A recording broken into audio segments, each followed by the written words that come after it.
Welcome everyone, this is Prince Sanjeev. पिछले lecture video तक हम लोग डिटर्मिनेंट खत्म कर चुके थे, लेकिन कुछ previous year JEE mains question हमारा बचा रह गया था। जेईई मेन 2018 तक हम सारा का सारा previous year JEE mains question discuss कर चुके थे, लेकिन हमारा 19, 20, 21, 22, 23 का तो ये प्री सेशन का पेपर भी नहीं हुआ है। तो ऐसा करते हैं ना, 19, 20 और 21 अभी डिस्कस कर लेते हैं, और जब 23 का अप्रैल सेशन का हमारा पेपर हो जाएगा तो 22 और 23 एक साथ कर लेंगे। तो 19, 20, 21 में हमारे पास अप्रॉक्स 40 क्वेश्चन है, तो सारा का सारा अगर एक लेक्चर वीडियो में डिस्कस किए तो वो तो काफी लंबा हो जाएगा। ऐसा करते हैं 10 पार्ट में ब्रेक कर लेते हैं, तो हमारा 4 लेक्चर वीडियो में सारा का सारा कवर हो जाएगा। तो इस लेक्चर वीडियो में हम शुरू का 10 क्वेश्चन डिस्कस करेंगे। देखेंगे क्वेश्चन नंबर 1। क्वेश्चन नंबर 1 में हमसे क्या बोल रहा है, let D belongs to real number and A क्या है हमारा, एक मैट्रिक्स दिया हुआ जहां अंदर में साइन थीटा ये सब है, ठीक है। एंड थीटा बिलोंग्स टू 0 से 2 pi. If the minimum value of determinant A is 8 then a value of D is. ये कब पूछा है हमसे, जेईई मेन 2019 जनवरी में, ठीक है। तो यहाँ पर एक मैट्रिक्स दिया हुआ ए मैट्रिक्स, और मैट्रिक्स दिया हुआ, लेकिन हमें तो अभी तक तो हम मैट्रिक्स पढ़े नहीं, अभी तक तो सिर्फ डिटर्मिनेंट ही पढ़े हैं। तो कैसे सॉल्व करेंगे इसे, देखिए यहाँ पर क्या बोल रहा है, डिटर्मिनेंट ऑफ ए इज 8, मतलब हमें डिटर्मिनेंट को ही सॉल्व करना है। तो डिटर्मिनेंट ऑफ ए हमारा क्या हो जाएगा, इसे हटाकर सिंपल ऐसे कर दीजिए, हो गया हमारा डिटर्मिनेंट ऑफ ए। अब मैट्रिक्स से कोई लेना देना ही नहीं है हमारा। और यहाँ पे डिटर्मिनेंट ऑफ ए इज क्या बोल रहा है हमारा, 8 मिनिमम वैल्यू। डिटर्मिनेंट ऑफ ए का मिनिमम वैल्यू हमारा क्या बोल रहा है, 8। तो सबसे पहले इसे हम सॉल्व करेंगे, देखेंगे यहाँ से डिटर्मिनेंट का वैल्यू हमारा क्या आता है। तो यहाँ पर हम देख सकते हैं माइनस डी है, प्लस डी, और इधर -2, इधर +2, sine theta minus sine theta. तो ऐसा करते हैं ना, रो 3 में ऐड करते हैं रो 1। तो ऐसा करने पर यहाँ पर क्या बन जाएगा, 5 - 2 क्या बनेगा, 3, और यहाँ पर 2 साइन थीटा माइनस डी और ये प्लस डी, तो ये कैंसिल हो जाएगा। इसके जगह पे क्या आ जाएगा, +4। तो यहाँ पर ऐसे +4 यहाँ पर ही लिख लेते हैं, और यहाँ पर माइनस साइन थीटा तो गायब हो जाएगा, और +2 - 2 ये भी गायब। क्या बचेगा हमारे पास, सिर्फ +2d। और कुछ दिखा क्या, हाँ यहाँ पर ये भी देख सकते हैं, इसका डबल है, तो दूसरा ऑपरेशन ये लगा देते हैं। रो 3 में माइनस कर दीजिए 2 टाइम्स ऑफ रो 2। तो ऐसा करने पर 3 - 2 क्या बन जाएगा हमारा, 1, और यहाँ पे ये तो गायब हो जाएगा ना, 2 sine theta +4 -2 times of sine theta +2 क्या हो जाएगा हमारा, 0। तो यहाँ पर आ गया 0। सिमिलरली 2d - 2d यहाँ पर भी 0। अब इसे ओपन कर लेंगे, प्लस माइनस प्लस, और इधर माइनस प्लस। तो रो 3 से हम इसे खोलेंगे तो डिटर्मिनेंट का वैल्यू क्या हो जाएगा हमारा, 1, और अंदर में इन दोनों का मल्टीप्लीकेशन क्या बनेगा हमारा, d² + 4d माइनस इन दोनों का मल्टीप्लिकेशन क्या बनेगा हमारा, साइन थीटा +2 है, साइन थीटा -2 है, तो ये क्या बन जाएगा, sin² थीटा -4। तो ये हमारा बन गया d² + 4d + 4 minus sin² theta. ये क्या लिखा हुआ है हमारा, d+2 का होल स्क्वायर, d+2 का होल स्क्वायर, और इधर माइनस sin² थीटा। ये d+2 का होल स्क्वायर लिखा है, ये कैसे पता चला, देखिए d² + 2 का स्क्वायर + 2 टाइम्स ऑफ d, ठीक है। तो d+2 का होल स्क्वायर ये लिखा हुआ था, दिख गया हमें क्लियरली, और माइनस sin² थीटा। और थीटा हमारा कहाँ से कहाँ है, 0 से 2 पाई। तो साइन थीटा हमारा कहाँ से कहाँ होगा, -1 से 1। तो sin² थीटा हमारा कहाँ से कहाँ होगा, 0 से 1। और हमें मिनिमम वैल्यू चाहिए ना डिटर्मिनेंट का, डिटर्मिनेंट का हमें मिनिमम वैल्यू चाहिए। तो मिनिमम वैल्यू हमारा कब आएगा, अगर यहाँ पर इसका मिनिमम का बात करें तो मिनिमम वैल्यू हमारा कब आएगा, sin² थीटा कहाँ से कहाँ है हमारा, 0 से 1।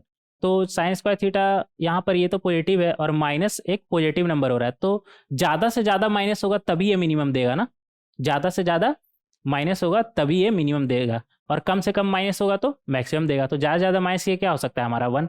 तो यहाँ से हम बोल सकते हैं d+2 का मिनिमम क्या हो जाएगा, d+2 का होल स्क्वायर -1, और मिनिमम हमारा क्या बोल रहा है, 8। तो यहाँ से हमें d का वैल्यू मिल जाएगा। तो यहाँ से हमारे पास क्या आ गया, d+2 का होल स्क्वायर = 8 + 1 कितना हो जाएगा हमारा, 9। तो यहाँ से d+2 का वैल्यू क्या आ गया, 3 और -3। तो d का वैल्यू हमारा क्या आ जाएगा यहाँ से, 3 - 2 1, और दूसरा क्या आ जाएगा हमारा, -3 -2 कितना हो गया हमारा, -5। तो ऑप्शन से तो यहाँ पर सिर्फ ये मैच कर रहा है ना। तो पहला ऑप्शन हमारा करेक्ट हो जाएगा। तो इस तरीके से आप डी का वैल्यू बहुत ही आसानी से निकाल सकते हैं। आगे बढ़ेंगे क्वेश्चन नंबर 2। क्वेश्चन नंबर 2 में हमसे क्या बोल रहा है, the system of linear equation, और 3 लीनियर इक्वेशन दिया हुआ, ठीक है, देन, और अच्छा यहाँ पर सॉल्यूशन का बात हो रहा है, तो सॉल्यूशन का बात हो रहा है तो सबसे पहले डी चेक कर लीजिए ना, डी कैसा है आपका। तो डी हमारा क्या बन जाएगा, 1 2 2 1 3 3, और इधर 1 2 और ए स्क्वायर -1, ठीक है। तो ये हमारा क्या आ जाएगा, थोड़ा सिंप्लीफाई कर लेगा, ऐसा करिए ना, रो 3 में माइनस कर दीजिए रो 2। तो ऐसा करने पर यहाँ पे क्या आ जाएगा, 0, और 3 - 3 यहाँ पर भी 0, और यहाँ पर ए स्क्वायर -1 -2 क्या आ जाएगा हमारा, ए स्क्वायर -3, ठीक है। तो अब इसे ओपन कर लेते हैं रो 3 से, तो प्लस माइनस प्लस, तो ये दोनों से तो 0 है, तो यहाँ पर डायरेक्ट ऐसे लिख सकते हैं ए स्क्वायर -3, और यहाँ पर क्या आ जाएगा 3 - 2, तो यहाँ पे क्या आ गया, ए स्क्वायर -3। तो डी का वैल्यू यहाँ पे आ जाएगा ए प्लस √3, ए -√3। अगर हमारा ए का वैल्यू √3 या फिर -√3 हुआ तो डी हमारा 0 हो जाएगा। लेकिन ए का वैल्यू अगर -√3, ए का वैल्यू अगर हमारा -√3 या फिर √3 नहीं है तो डी हमारा नॉन जीरो आएगा। डी हमारा कैसा आएगा, नॉन जीरो। तो सॉल्यूशन हमारा कैसा आएगा, यूनिक, यूनिक सॉल्यूशन। और यहाँ पर क्या बोल रहा है, पहला ऑप्शन में इज इनकंसिस्टेंट, इनकंसिस्टेंट मतलब no solution when a equal to 4, नहीं आ रहा है, सॉल्यूशन तो आएगा। ए का वैल्यू अगर 4 हुआ मतलब √3 तो नहीं है ना, तो सॉल्यूशन तो आएगा, यूनिक सॉल्यूशन आएगा। तो ये तो गलत हो गया। हैज इनफाइनेटली मेनी सॉल्यूशन, नहीं ये भी पॉसिबल नहीं है। इनफाइनाइट सॉल्यूशन कब आता है, जब डी भी 0 हो, D x D D y D z सब हमारा 0 हो। और यहाँ पर देख सकते हैं इक्वल टू 4 पे डी ही नहीं 0 हो रहा है, तो D x D y D z का क्या फिर कहना, तो ये भी गलत है।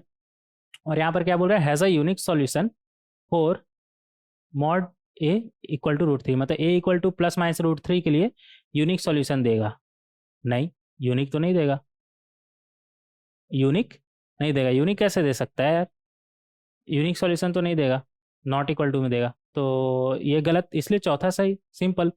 और इनकंसिस्टेंट मतलब no solution, no solution when mod a equal to √3। ऐसे फोर्थ ऑप्शन पे बाद में बात करेंगे, जब 1 2 3 गलत है तो ऑब्वियसली कोई ना कोई एक चूज करना है, तो फोर्थ ही हमारा सही होगा, इसी से सॉल्व भी कर लेंगे।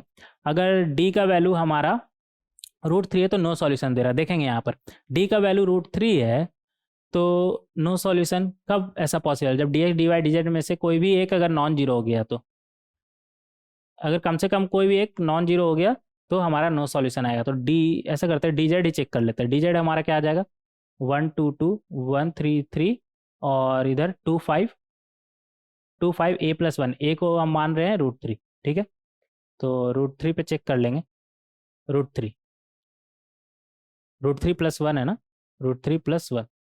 अगेन कॉलम रो 3 में रो 2 माइनस कर देंगे, तो इधर तो 1 1 2, इधर 2 3 5, और इधर 0 0, और इधर क्या आ जाएगा हमारे पास, √3 - 4। अब इसे अगर हम ओपन करें तो ये बनेगा √3 - 4, और यहाँ पे 3 - 2 मतलब 1, तो ये हमारा गया √3 - 4। तो यहाँ पर हम क्लियरली देख सकते हैं कि ए इक्वल टू √3 पे हमारा, या -√3 मतलब कुछ भी रखेंगे, √3 या -√3 में से कोई भी, तो डी जेड हमारा नॉन जीरो आ रहा है। डी जेड कैसा आ रहा है हमारा, नॉन जीरो, तो नो सॉल्यूशन। अगर डी 0 हो but at least one of D x D y D z non zero हो, तो हमारा यहाँ से कोई भी सॉल्यूशन नहीं मिलता है, ठीक है, ये बात को याद रखिएगा। तो इस वजह से ये इनकंसिस्टेंट, इनकंसिस्टेंट करने का मतलब है नो सॉल्यूशन। तो सही तरीका तो ये हो गया, और एक शॉर्टकट तरीका क्या है, 1 2 3 गलत है इसलिए 4 सही है, सिंपल। आगे बढ़ेंगे, क्वेश्चन नंबर 3। क्वेश्चन नंबर 3 में हमसे क्या बोल रहा है, if the system of linear equation is consistent. तो यहाँ पर कंसिस्टेंट का बात हो रहा है, तो सबसे पहले डी चेक करेंगे। कंसिस्टेंट मतलब क्या बोलना चाह रहा है कि इसका कम से कम एक सॉल्यूशन है, तो डी सबसे पहले चेक करिए, डी कैसा है हमारा, 1 3 -2 -4 -5, नहीं यहाँ पर 0x है ना, तो यहाँ पर 0 हो जाएगा, 1 0 -2 -4 3, और इधर क्या आ जाएगा हमारा 5। और जेड में क्या आ जाएगा 7 माइनस 5, जेड का कोएफिशिएंट क्या है 7 माइनस 5 माइनस 9, तो ये हमारा बनेगा 1 और इधर -27 प्लस 25 और माइनस माइनस +4 हो जाएगा और इधर आ जाएगा 0 -10 और इधर +7 और अंदर में क्या बनेगा 0 माइनस माइनस +6, तो ये हमारा हो गया कितना -2 और ये -40 और इधर +42, ये तो 0 हो गया ना। तो कंसिस्टेंट कब होगा, जब डी का वैल्यू 0 है तो कंसिस्टेंट के लिए D x D y D z सबको 0 होना पड़ेगा, सबको 0 होना पड़ेगा। तो डी एक्स को ही 0 कर ले क्या, डी जेड को करते हैं, डी जेड थोड़ा सा सही लग रहा है यहाँ पर। तो 1 0 -2 -4, ऐसे आप चाहे तो किसी को भी कर सकते हैं, डी एक्स को ही कर लीजिए, ऐसा ज़रूरी नहीं है, किसी तीनों में से किसी को कर लीजिए। तो डी एक्स को अगर हम 0 करें तो डी एक्स हमारा क्या बनेगा जी एच के है ना, जी एच के, और यहाँ पर क्या है -4 3 5 -4 3 5 और इधर क्या आ जाएगा 7 -5 -9 = 0। तो यहाँ से हमारे पास क्या आ जाएगा जी अंदर में क्या आएगा -27 + 25 इधर +4 -9h +5k और यहाँ पर +7 अंदर में 5h -3k = 0। तो यहाँ से हमारे पास आ गया, ये क्या बनेगा हमारा -2g और यहाँ पर -36h और 20k और यहाँ पर 35h और यहाँ पर -21k = 0। तो यहाँ से हमारे पास आ गया -2g और -36h + 35h मतलब -h और यहाँ पर 20k -21k मतलब -k = 0। तो यहाँ से हमारा आ गया 2g + h + k = 0। कोई मैच कर रहा है क्या, हाँ ये वाला, ये मैच कर रहा है। तो इस तरीके से क्वेश्चन नंबर 3 को हम बहुत ही आसानी से सॉल्व कर सकते हैं। ये कब पूछा गया, जेईई मेन 2019 जनवरी में। आगे बढ़ेंगे क्वेश्चन नंबर 4, पानी पी लेते हैं यार।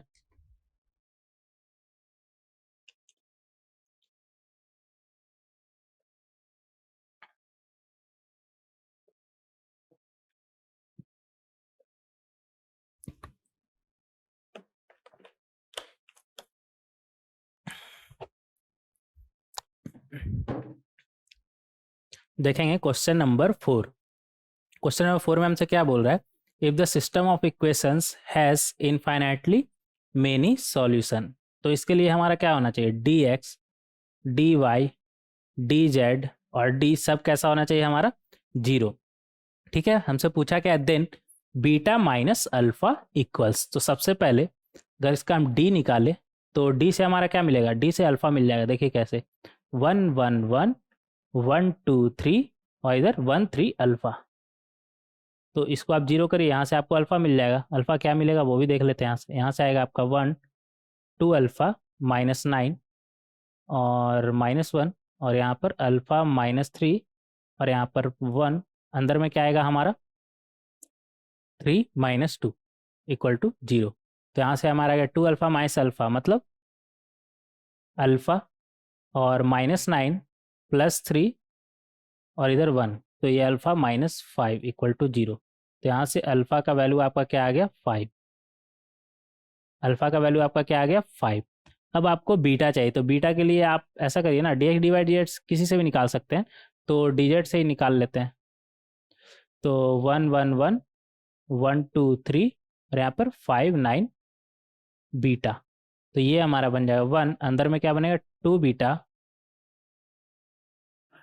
-27 -1 अंदर में बीटा -9 +5 अंदर में क्या बनेगा 3 -2 = 0। तो यहाँ से हमारे पास क्या आ गया 2 बीटा -27 बीटा +9 +5 = 0।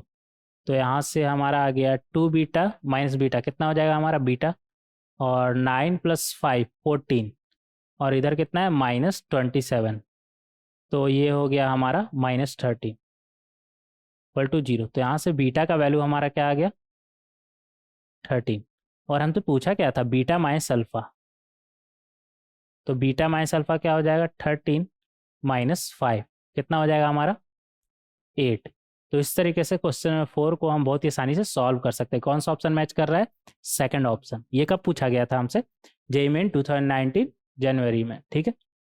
आगे बढ़ेंगे, क्वेश्चन नंबर 5। क्वेश्चन नंबर 5 में हमसे क्या बोल रहा है, the number of values of theta, और थीटा कहाँ से कहाँ है हमारा 0 से पाई, ठीक है, for which the system of equations, और सिस्टम हमारा कैसा है डायरेक्ट देख सकते हैं होमोजेनस टाइप है,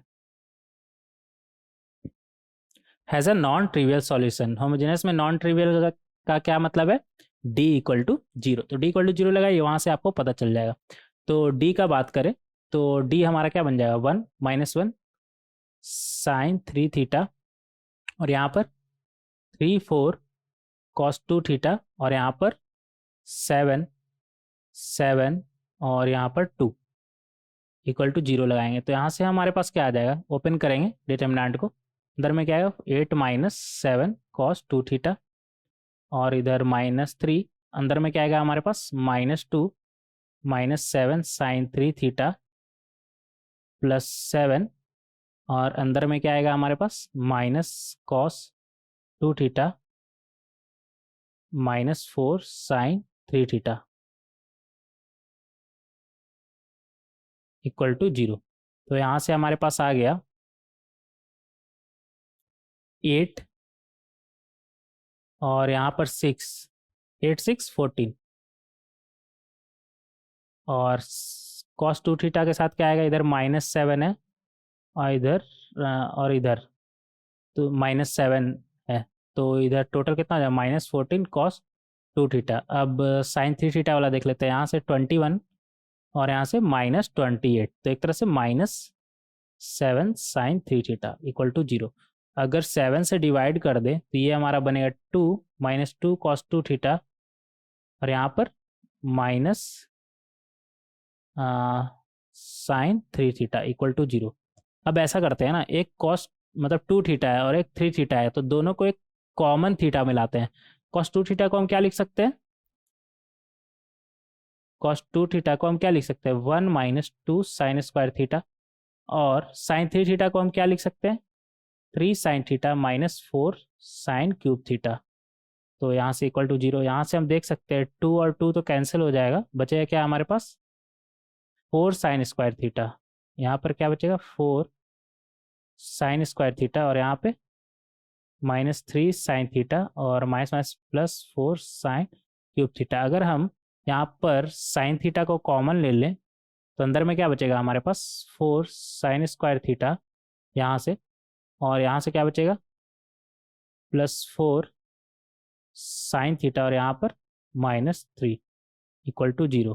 तो यहाँ से हमारे पास आ गया sin थीटा, और अंदर में क्या बनेगा 4, इसे लिख सकते हैं 4 sin स्क्वायर थीटा, और 4 × 3 -12 लाना है ना, बीच वाले पार्ट को इस तरह से ब्रेक करना है कि उन दोनों का प्रोडक्ट -12 आए, तो इसे लिख सकते हैं 6 sin थीटा -2 sin थीटा, बहुत ही आसानी से इक्वल टू 0।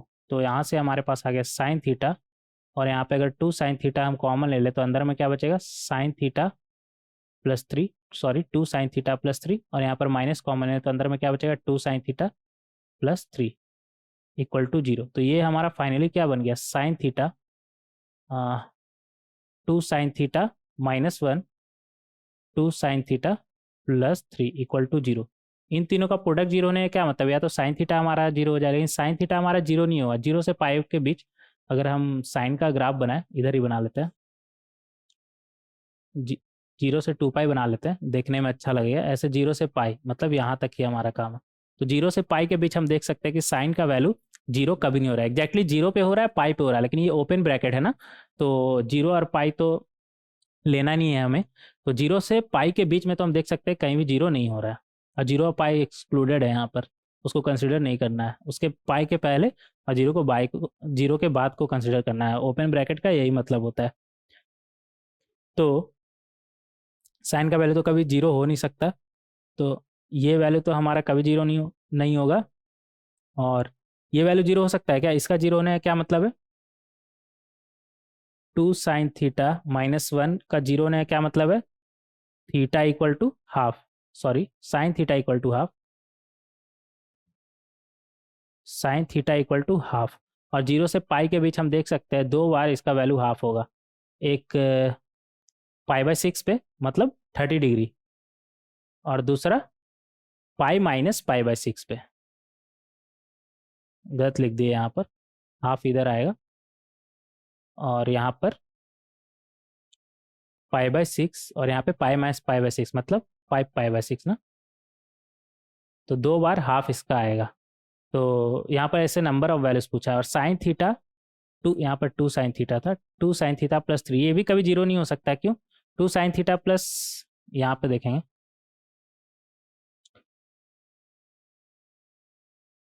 2 sin θ+3 का जीरो ने क्या मतलब है? साइन थीटा का वैल्यू -3/2। ऐसा पॉसिबल ही नहीं, साइन थीटा कहाँ से होता है हमारा? -1 से 1, तो ये तो पॉसिबल ही नहीं है।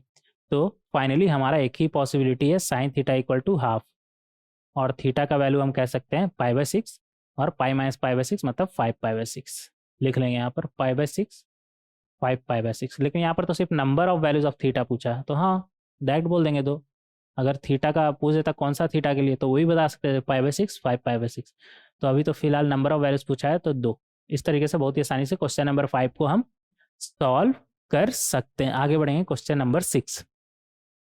क्वेश्चन नंबर 6 में हमसे क्या बोल रहा है? लेट ए, एक मैट्रिक्स दिया हुआ है, ठीक है। अगेन हमें मैट्रिक्स तो अभी पढ़े नहीं, अभी तो सिर्फ डिटर्मिनेंट ही पढ़े। मैट्रिक्स बार बार कहाँ से आ जा रहा है? इसलिए आ रहा है क्योंकि इसका यहाँ पर कोई काम नहीं मैट्रिक्स का, डिटर्मिनेंट ही आगे चल के पूछेगा, इसलिए यहाँ पर इसे हम डिस्कस कर रहे हैं। Where b is greater than 0, मतलब बी हमारा कैसा? पॉजिटिव है। Then the minimum value of determinant a upon b is. तो यहाँ पर डिटर्मिनेंट ऑफ ए का अगर हम बात करें तो इस तरीके से हम लिखते हैं, ठीक है। ए मैट्रिक्स है ना, इसका डिटर्मिनेंट हम इस तरीके से लिख सकते हैं। तो डिटर्मिनेंट के लिए हम क्या करेंगे? इसे हटा के ऐसे कर देंगे। अब ठीक है, सिंपल, उसे हटा के इस तरह से कर देंगे। हमें चाहिए क्या? डिटर्मिनेंट ऑफ ए। तो सिंप्लीफाई कर ले, क्या ऐसा करते हैं ना, रो 1 में डायरेक्ट भी ओपन कर सकते हैं, लेकिन थोड़ा इसे आसान बना लेते हैं ना। रो 1 में रो 3 माइनस करें तो 2-1, यहाँ पर 1 आ जाएगा, और b-b 0, और यहाँ पर 1-2 -1 आ जाएगा। अब ओपन कर सकते हैं, हाँ कुछ और भी कर सकते हैं क्या? कर सकते हैं, लेकिन जरूरत नहीं है इतना पे ही ओपन करते हैं। तो ये हमारा बन जाएगा डिटर्मिनेंट ऑफ ए इज 1, अंदर में क्या बनेगा? 2b² + 2 -b², और -0 अंदर में कुछ भी रहे कोई फ़र्क नहीं पड़ता, इसे लिखेंगे ही नहीं। इधर -1 अंदर में b² -b² -1, ये। तो यहाँ से हमारे पास क्या आ गया? 2b² -b² मतलब b² +2, और यहाँ से ये कैंसिल, क्या बचा? -+1, तो ये आ गया b² +3। हमसे पूछा क्या है? Determinant of A upon B. तो determinant of A upon B हमारा क्या बन जाएगा? b² +3 अपॉन बी, मतलब b +3/b। अच्छा, इसका मिनिमम वैल्यू आप सोचिए यहाँ पर कि रन टाइम पे सोचना कि इसका मिनिमम वैल्यू कैसे निकलेगा, उतना भी मुश्किल नहीं है, लेकिन ठीक है, ये सवाल है डिटर्मिनेंट का। और यहाँ पर यूज आएगा A M is greater than equal to ji M, sequence series वाला पार्ट। कैसे देखेंगे? यहाँ पर बी हमारा कैसा बोल रहा है? पॉजिटिव, तो A M is greater than equal to ji M लगा सकते हैं यहाँ पर। Arithmetic mean is greater than equal to ji M. Equality कब होल्ड करता है? जब नंबर हमारा बराबर है, ठीक है। तो उससे भी फिलहाल मतलब नहीं है, M is greater than equal to जी एम लगाएंगे तो बी +3b अपॉन बी को अगर 2 नंबर मान ले तो इसका ए एम ये हो जाएगा हमारा, और जी एम क्या हो जाएगा? b×3/b का पावर हाफ। तो यहाँ पर b कैंसिल, तो यहाँ से हम देख सकते हैं b+3/b हमारा क्या आ जाएगा? Upon 2 is greater than equal to क्या आ जाएगा? 3 का पावर हाफ मतलब √3। तो यहाँ से b+3/b हमारा क्या हो जाएगा? Greater than equal to 2/√3। तो इसका मिनिमम वैल्यू हम क्लियरली देख सकते हैं, 2/2√3 आ रहा है हमारा। और इसका मिनिमम वैल्यू आएगा कब? b का किस वैल्यू के लिए? जब ये दोनों हमारा बराबर हो, मतलब b=3b, b=3b, मतलब बोल सकते हैं b ±√3, नहीं b² = 3, मतलब b = हाँ b = ±√3 आप बोल सकते हैं। दोनों नंबर बराबर है, लेकिन बी हमारा पॉजिटिव बोल रहा है तो -√3 कहाँ से आ जाएगा, बी इक्वल टू सिर्फ √3। तो ये नंबर पॉजिटिव ही तो होना चाहिए, M is greater than equal to जी एम लगाने के लिए। तो बी इक्वल टू √3 पे ये अपना मिनिमम देगा, और मिनिमम कितना आ जाएगा हमारा 2√3। कहाँ गया ये हमारा करेक्ट ऑप्शन हो जाएगा। तो इस तरीके से क्वेश्चन नंबर 6 को हम बहुत ही आसानी से सॉल्व कर सकते हैं। आगे बढ़ेंगे क्वेश्चन नंबर 7। क्वेश्चन नंबर 7 में हमसे क्या बोल रहा है, A1 A2 A3 up to A10 be in GP. ठीक है, A1 A2 A3 हमारा कैसा है, जीपी है। और आई क्या बोल रहा है, with AI is greater than 0, मतलब नंबर हमारा पॉजिटिव है। ठीक है, आगे बढ़ेंगे। Let and S be the set of pairs, और पेयर क्या है, आर कॉमा के ये नेचुरल नंबर है। ठीक है, for which determinant equal to 0, then the number of element in S is. कैसे सॉल्व करेंगे इसे, बहुत ही आसानी से, देखिएगा कैसे। A1 A2 A3 हमारा कैसा बोल रहा है, जीपी में, और हमें पता है किसी भी जीपी का दो कॉन्जुगेटिव टर्म का रेशियो हमारा कैसा होता है, कांस्टेंट, जिसे हम कॉमन रेशियो ही बोलते हैं।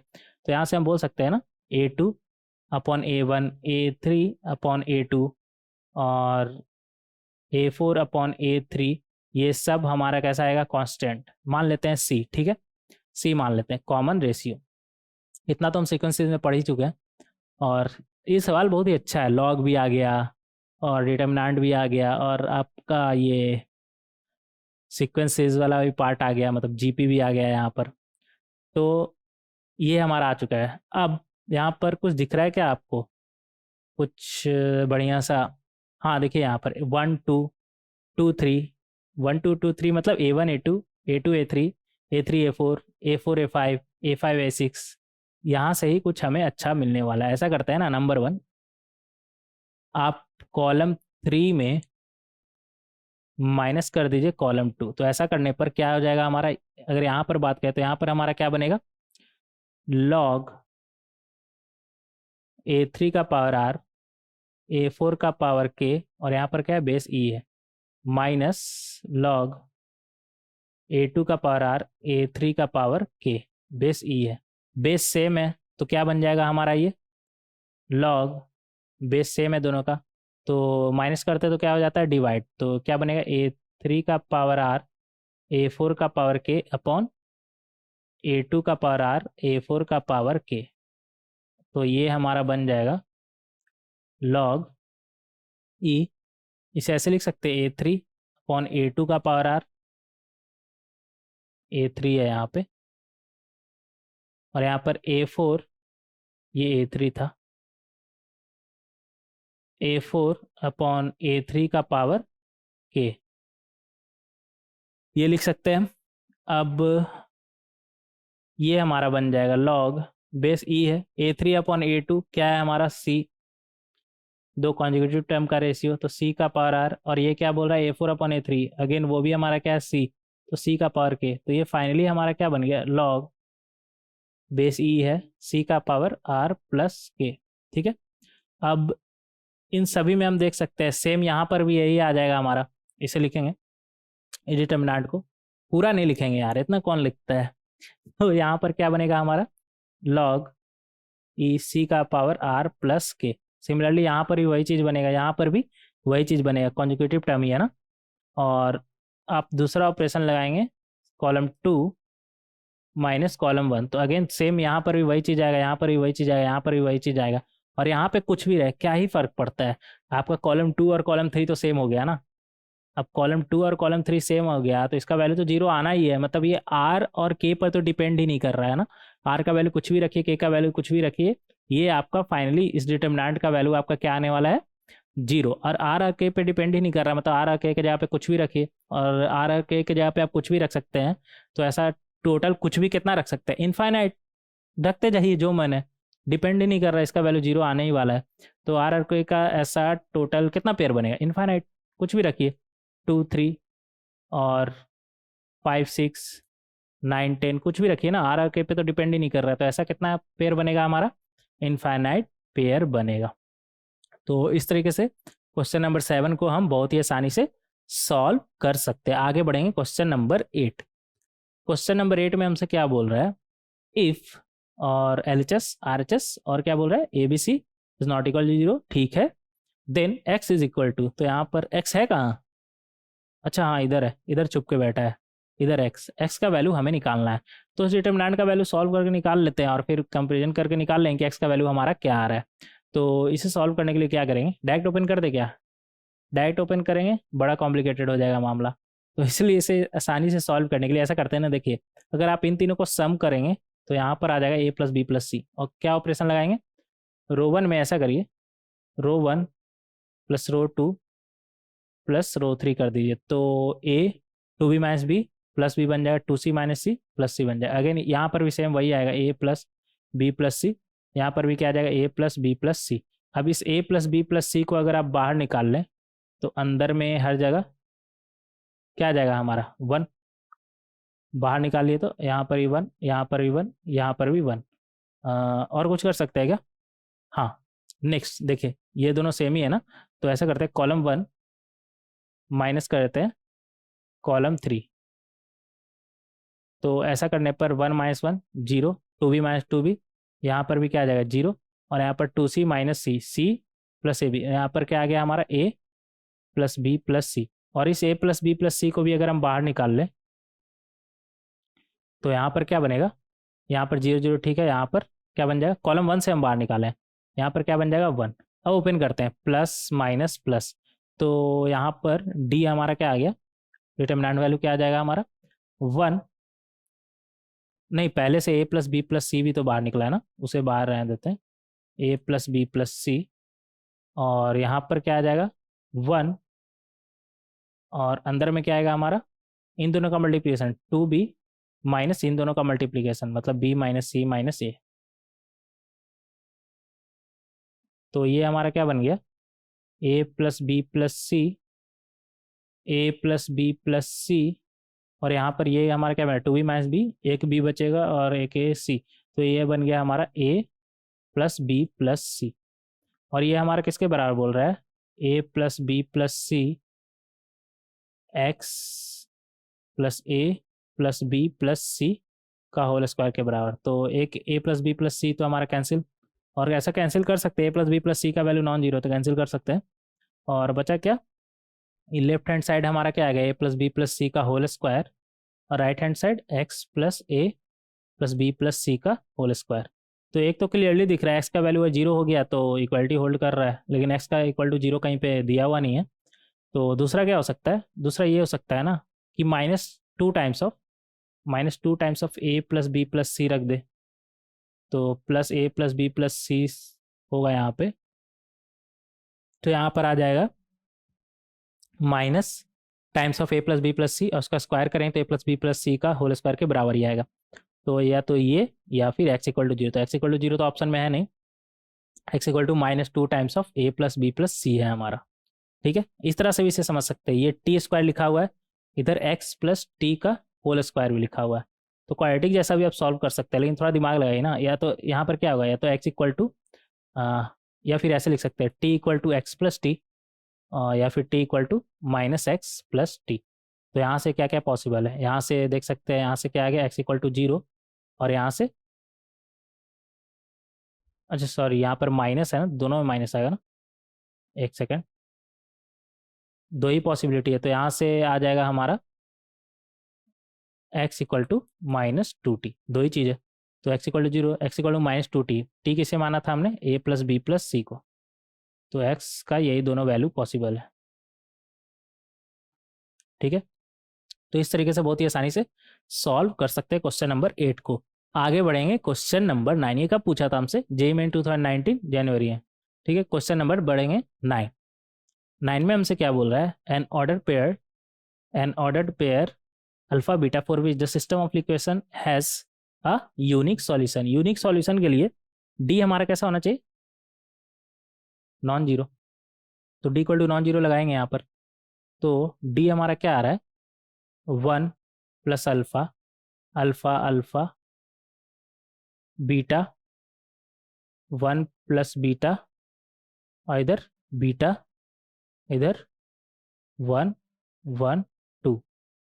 इसे सॉल्व करेंगे, तो इसे सॉल्व करने के लिए ऐसा करते हैं, नंबर 1 रो 1 में माइनस कर दीजिए रो 3, तो ऐसा करने पर अल्फ़ा चला जाएगा, बीटा माइनस बीटा 0 और 1 माइनस 2 -1, ये हो जाएगा हमारा। और कुछ भी करे क्या? नहीं, ऐसे ज़रूरत नहीं है, डायरेक्ट ही ओपन करते हैं ना।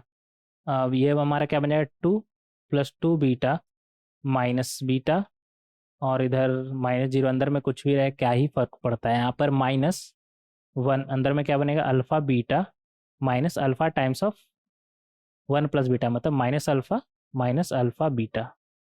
तो ये अल्फ़ा बीटा तो हमारा कैंसिल, इधर से हमारा क्या बना, 2 बीटा माइनस बीटा मतलब बीटा +2, और इधर से हमारा क्या आ जाएगा, प्लस अल्फ़ा, और इसका वैल्यू हमारा, ये हमारा कैसा होना चाहिए, नॉन जीरो।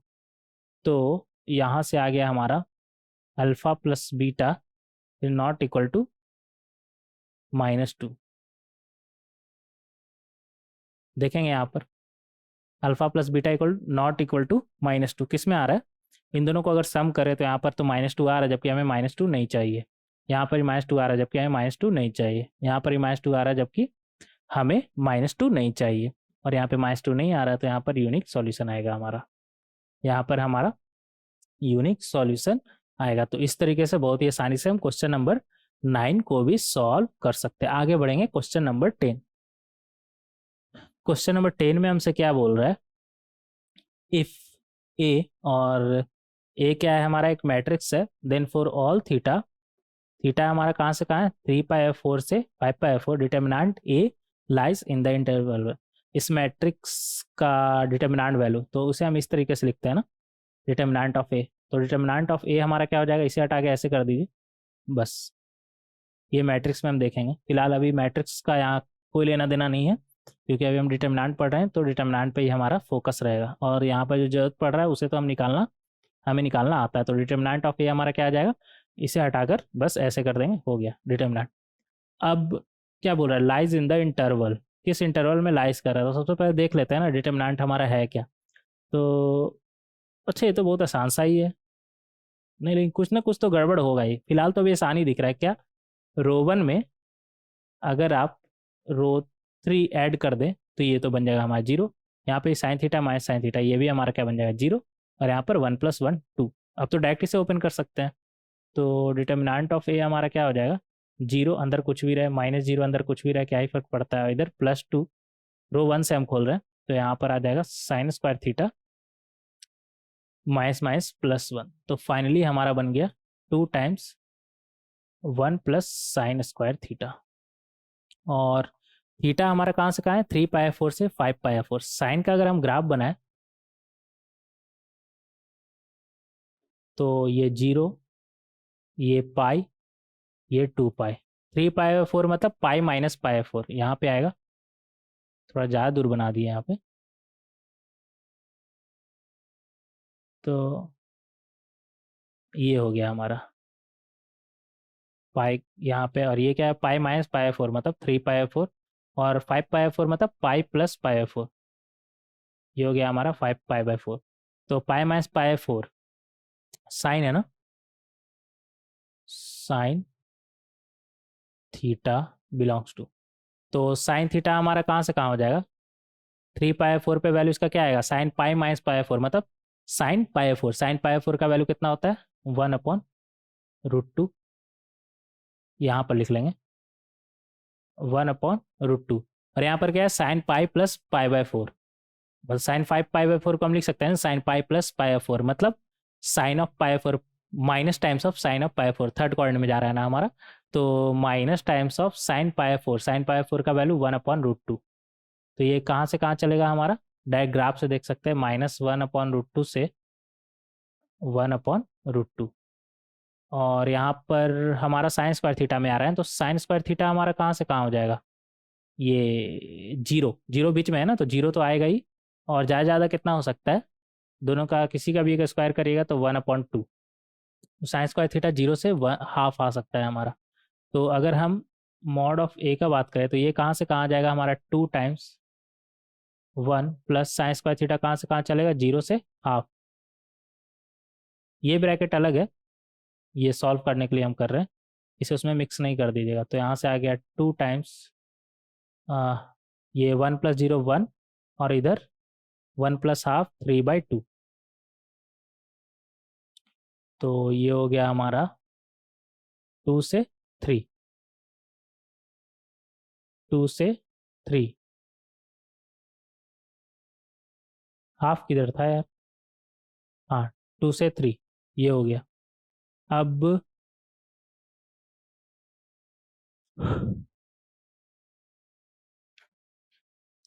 पूछा क्या था हमसे,